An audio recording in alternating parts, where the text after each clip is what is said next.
What's up guys, CJ here, good morning and welcome back to another all new trailer breakdown, this time for the first full-length trailer for Marvel and Netflix's The Punisher. Who would have thought in a year with Iron Fist and The Defenders both coming out, Punisher would easily be my most anticipated Netflix series this year, but here we are, which should tell you a little bit about just how good Jon Bernthal is as Frank Castle. In today's action-packed trailer, we get a good feel for the tone of the series, and man, if anything, it is action-packed. We don't get much in the way of actual plot hints, but I think we can piece some of it together, so without further ado, let's dive right in. Our trailer opens with a pretty compelling sequence. It's split between hazy, warm, dreamlike flashbacks to Frank enjoying time with his wife and daughter, and intercut with darker shots of him sitting by himself, supposedly in the present.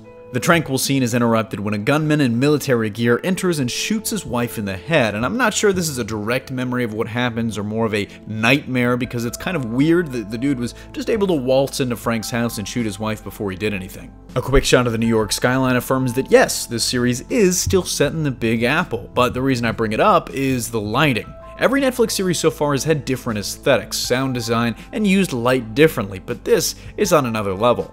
There's a whole lot of thematic speculation I could make just based on this shot. You know, light versus dark, heaven versus hell, Frank's past versus Frank's present, the inner hero versus the need to kill all these bad guys, but moreover, I just think it looks really, really cool. Frank gears up in perfect time with the song in the background, spray painting his logo, sharpening knives, and locking and loading before our trailer explodes into action as Frank ambushes a SWAT team.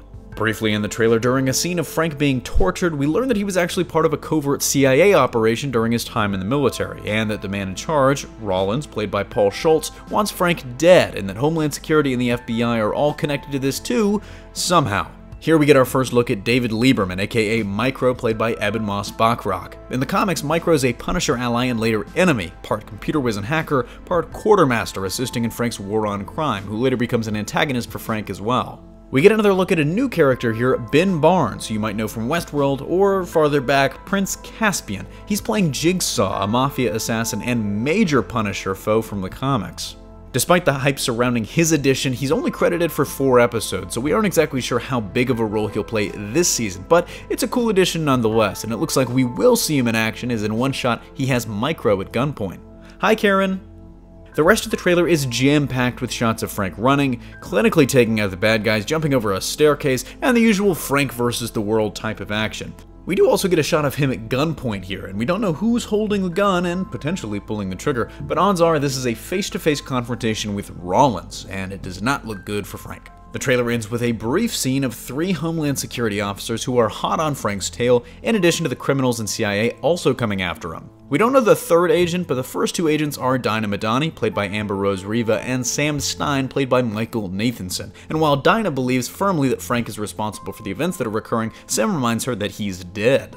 This might have been a small, wait, what moment for you, but remember, he was assumed dead after the explosion of the blacksmith's boat in Daredevil Season 2, something that I'm sure helps Frank at least with the beginning of this season. The trailer ends officially with the season's tagline, "Truth must be taken," and a redacted release date which actually looks like 11/0-something/2017, in line with reports that it'll release this November, but it's an active and ongoing secret as to the exact day. Man, what a trailer though. As I said, it really honestly did not give away too much of the story, it just set up the main players and reiterated there's going to be a lot of action, and this is probably going to be the bloodiest Netflix series to date. Let us know what you thought of the trailer in the comment section down below, but that's going to do it for us here. Thanks for watching, don't forget to smash that like if you like what you saw, subscribe for more great content every single day, and consider turning on your notifications to be alerted every time we upload a new video. Signing off, this is CJ, and I'll see you next time.